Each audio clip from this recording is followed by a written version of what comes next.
We're here to take interview of you for our archives for the Gunther Schuller Society, which we're starting. Well, I'm honored. George, could you tell us how you met Gunther Schuller? I have no recollection except it probably was at a concert. Most of the time, I met musicians for the first time backstage. That could have happened with Gunther. He was already pretty active in New York, and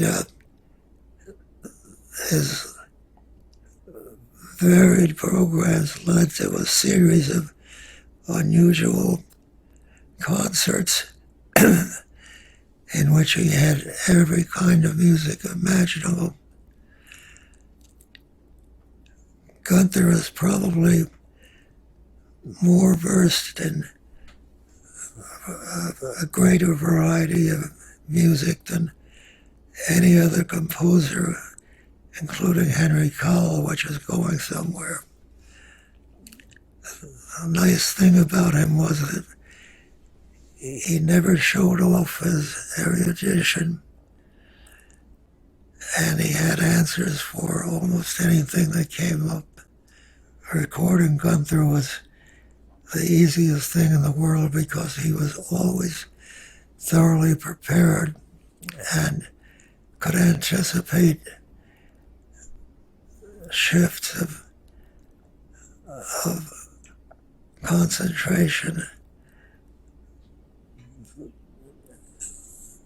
I don't think there's any composer who was as well versed as Gunther in a variety of styles. Did you have any collaborations with Gunther on musical projects? Did I have any what? Collaborations? Yes, we did. I'm trying to remember the composition that featured a speaker and an orchestra, and I can't remember the name of it or who the principals were. I don't recall who the speaker was in delivering the text of the composition, except that Gunther said that I did the rehearsals better than anybody, and he wanted me to do the performance, but I felt that was not the best thing for the composition. We used somebody who was well known, and I can't think of who it was, but the idea was that this person would have an audience of his own, which would be good for the work itself. Are you speaking of the composition Journey into Jazz? That's right. Well, I'm glad to be reminded because I don't have a clear recollection of that anymore. All I remember is that the rehearsals went very well and so did the performance, which of course is the objective whenever we undertake something that's new and unusual. There weren't many compositions of that sort in those days. Gunther probably was more versed in more varieties of composition and music than virtually any composer I ever worked with. There were always surprises in his works as well. You had worked with Gunther on the recording called Music for Brass. And That's right. And the piece that was performed and recorded was the Symphony for Brass and Percussion, which Dmitri Mitropoulos conducted. Wow. And you produced that recording in 1956. What year was that? 1956. I don't believe it. I'm not that old. That's amazing. Do you remember any specifics about that? No, I don't, Yeah. accept that it was a delight and an honor to be working with Metropolis, whom I admired enormously, and who was a very fine gentleman. Gunther, I think, was one of his favorites, and I can see why, because Metropolis was a very broad-minded person who was at home in so many kinds of music, and he and Gunther got along splendidly. There were no problems that couldn't be solved on the spot, which is a delightful thing to have happen, because recording contemporary music is often quite difficult because of the unusual nature of the source material. So often it's unique without any particular connection to anything else, so that you don't have a roadmap to follow too closely. I have a handicap there because I can't read a score, but I can follow the lines as they go up and down on the score, which is the only practical way that I can handle it. I don't recall the first composition that I produced by Gunther, but I do recall that he was so well organized that I had virtually nothing to do but say, take one, take two, etc. He was like having a producer at my elbow, so that I could jiggle my elbow and out would come the desired result. Gunther's music, fortunately, was not so complex as to create problems in terms of either performance or balance or anything at all. His music was direct, and what you heard was what you got, and I don't think there was anybody I ever recorded who was better prepared than Gunther.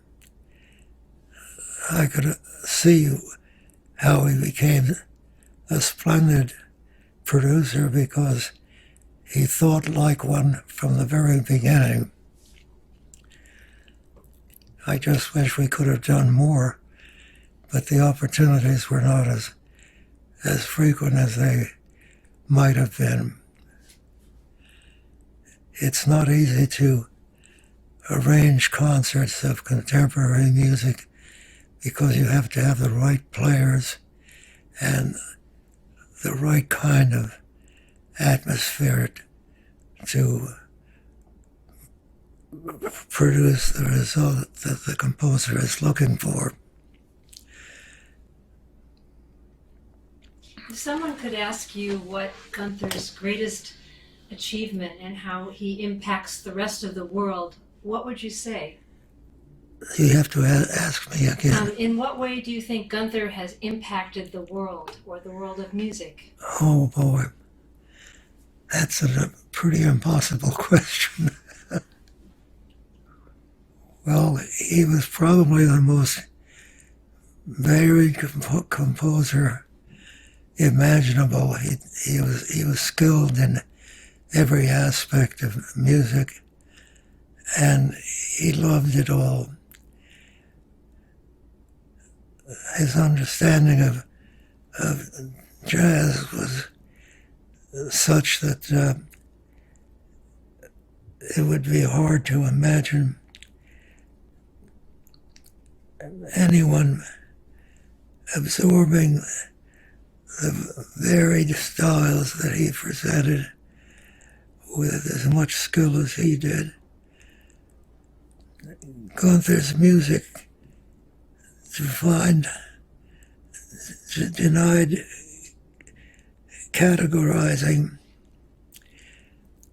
and I could never hear a new piece of his and say, oh, that's Gunther Schuller. There was something fresh in everything that he ever wrote. And the nicest thing about it was that it was such a pleasure to work with him. He was well organized. He knew what he was doing. And any changes that had to be made in the studio were done easily and painlessly, because after all, we had the composer right there. And Gunther was the kind of composer who could, I think, have created new works in a studio without any preparation whatsoever. On top of which, he was a nice guy and a pleasure to work with. I feel like you and Gunther were some of the earliest proponents of world music. We certainly were, and we I guess both of us suffered for a while from it, but it was the kind of music that was fun to do because there was constant variety. When you looked at the list of composers that were involved in the various projects, other than Gunther, it's a who's who all the way. He took an interest in the music of Alan Hovhaness, for example, before most other people did. He understood the basics of ethnic music to a degree which most composers would not. I think he and Henry Cowell are the two great examples of that.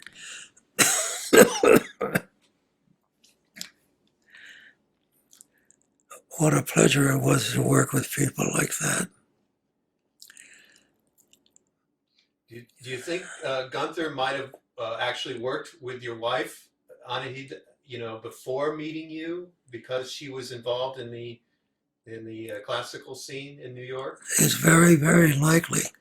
I never thought of it that way. And on the other hand, the preparation of the music that Anahid played by a composer like Gunther particularly, whose music was complex and at the same time quite logical, required a concentration which probably exceeded most of the effort required in preparing the programs. Rehearsals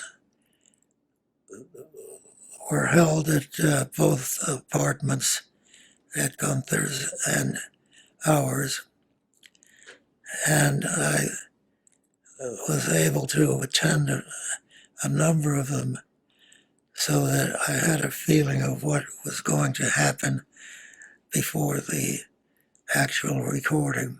Mm-hmm. I tell you, recording contemporary music was more fun than anything else. I'll never forget the first notes that I heard of the prepared piano at Morrow's concert in 1946, was it? Well, the years tend to run together, but that was on the afternoon that I first met Anahid. I had not met her before, but I met her backstage to congratulate her on her sister's performance. And the first thing she did was kiss me, which was nice because I had already decided that's the girl I'm going to marry. And the reason was very simple. She was Armenian. She was beautiful. She was talented. And I figured that's the best I'm ever going to do for the rest of my life. How right I was. Can I take you back to the Music for Brass recording and ask you about how that might have influenced your decision to bring Miles Davis and Gil Evans together, and that Gunther might have been considered as well? Well, that's an interesting question. It seems to me that somehow at one point Miles was considered to be part of the project, but it didn't work out because Miles was too unpredictable. I don't recall spending much time trying to solve that, but I do recall that Gunther and I both thought that working Miles into something with Gunther would be a unique contribution to contemporary music. So let's give it a try. But it failed. I seem to recall that some years later I listened to some of the tapes that we attempted, but there was nothing that could be used, only short stretches before Miles would break down. Are you talking about the projects Miles Ahead and Porgy and Bess with Gil, or are you talking about? I'm talking about Miles Ahead. Yeah. That was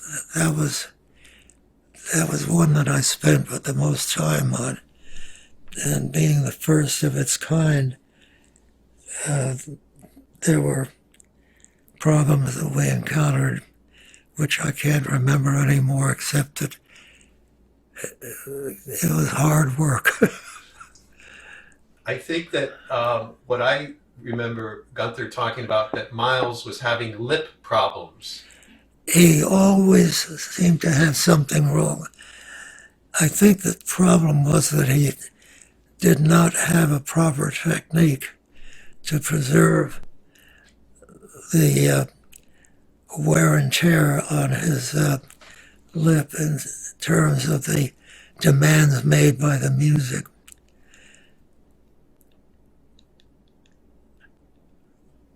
We did a fair amount of remaking sections because of that, and I'm glad that we were able to do it, because as I think back to the performances, the improvement was considerable in every case.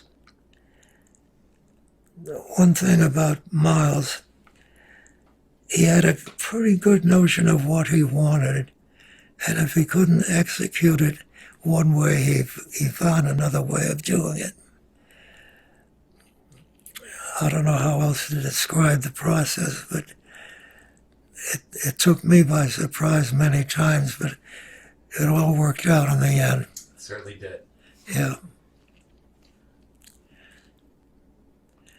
How about if I could now take you a few more years later, Yes. when you became the manager of Orchestra USA?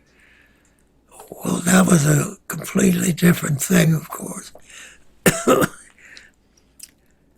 The purpose of Orchestra USA was to bring musicians of all categories together under one blanket, as it were.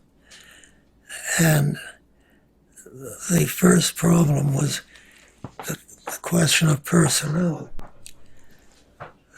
Gunther was very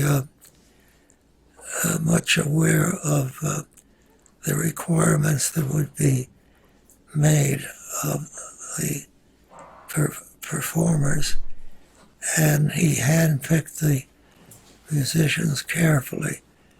I can't remember examples of musicians that I had never worked with who ended up being members of the orchestra because they had particular skills that Gunther was looking for.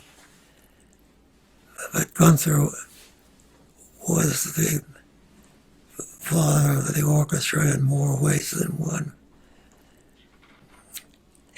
He was a lot of hard work to work with, but it all paid off, largely because he knew what he was doing. And that is something that doesn't always happen with with eager composers anxious to do something new and different. Do you think the concept of Orchestra USA was ahead of its time, and that it was fraught with problems of the musicians just playing together in terms of their swing and the jazz and the classical? I was not particularly involved in that because Gunther took care of the rehearsals so efficiently, but I was aware of what was going on. And one result was that there was less remaking and splicing than I would have expected with anything as different as recording the music of that kind. I say of that kind because there was nothing going on that was quite comparable to Gunther's approach. I know that Orchestra USA also had a partnership with Hunter College and also the Brooklyn Academy of Music. There was a series of concerts. That's right. I never thought of it as a partnership, but you're right, it was. And you helped set that up. Well, Gunther and I worked together on that. I think it was his idea originally, and it worked out very well because it spread the word in areas which we would not have reached otherwise. Boy, when I think of it, we were pioneers who didn't realize what we were doing, but we just went ahead and did it. Well, that's certainly owes a lot to you for having that courage to organize these concerts.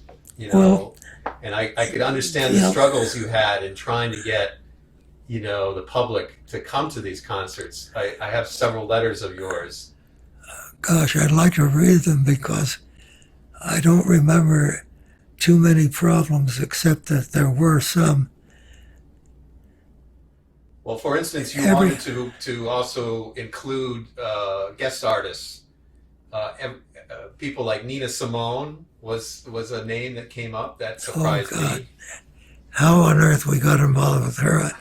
We didn't stay involved with her.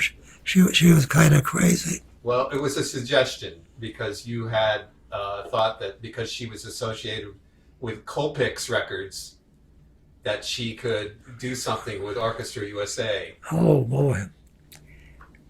I can't remember all the connections that took place that led to particular performances, but I'd have to take a couple of months off and review correspondence and so on.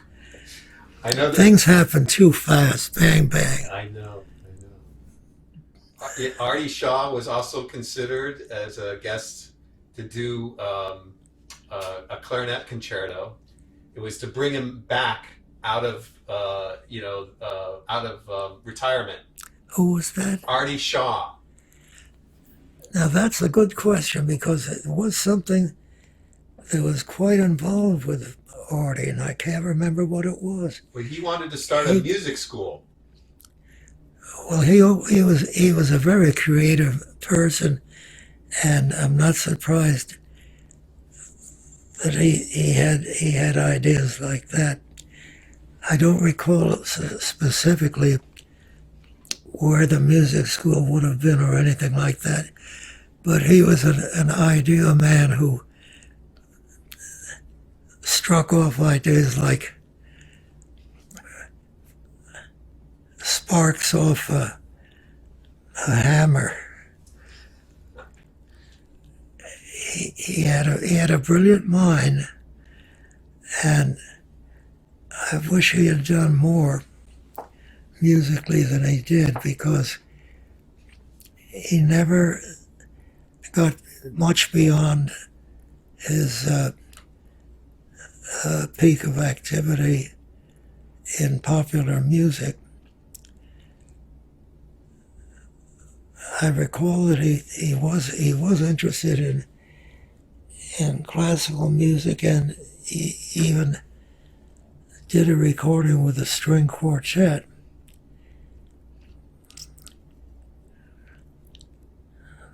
Was it a string quartet accompanying him? Probably. And I have a feeling that I even recorded it. Yeah, that could have been. I did? That could have been. Yeah, well, I think we're talking maybe in the late 40s. I don't know. Yeah. Too many things happen too rapidly. You were at the advent of the stereo recording, It and was right at the edge, and I think we've recorded parts of one of Gunther's sessions monorally, and then redid it a week or two later in stereo because the equipment and the engineers were constantly improving their techniques, and so we were able to achieve something that couldn't have been done 2 weeks earlier. wow. There wasn't very much of that, but there was some. And I remember that in one instance, and I wish I could remember the exact instance, a certain passage never came out right, but I was able to go back to the first take, which was an original monaural take, and doctor it so that it fit into the stereo passage perfectly, and I could never tell where I had done it. This happened 2 or 3 different times with different people, and in at least one case, I knew that the end result was completely faked because I knew what I had done, but nobody else did. I can't think what it was. Too many events like that took place, but I felt somewhat triumphant when I was able to accomplish something like that, because I realized that otherwise I would have been in deep trouble. You've done quite a bit of writing yourself about Yes. jazz, Yes. and I was wondering how Gunther influenced you in terms of your writing about jazz. I never thought of it in those terms. One thing about Gunther's writing on jazz, he is a very clear writer, and all the essays I've ever read of his, including liner notes, of course, have a clarity which is a pleasure to read. He didn't have to gloss over anything or fake a passage. What he wrote is what you got. And what you got is what he wrote. He was a dream to work with because it was like having a personal assistant inside me. Well, I'm delighted to have a chance to talk about Gunther, although I feel that there's nothing that I can say that can add to what Gunther himself wrote. He was a prolific author. I don't think any composer ever wrote as much about music as he did, but I'd like to know of any that anybody can locate. Best of all, he was a pleasant person to work with because he knew what he wanted. He was not arrogant about it. He was at all times modest and thoughtful in terms of the players that he was working with. I imagine that any orchestra musician who worked with Gunther had nothing but the highest respect for him. He was just a nice man in addition to everything else. And I miss him because he was a good companion, and I learned a great deal from him, more than I probably realized. I'm very fortunate that our lives touched each other.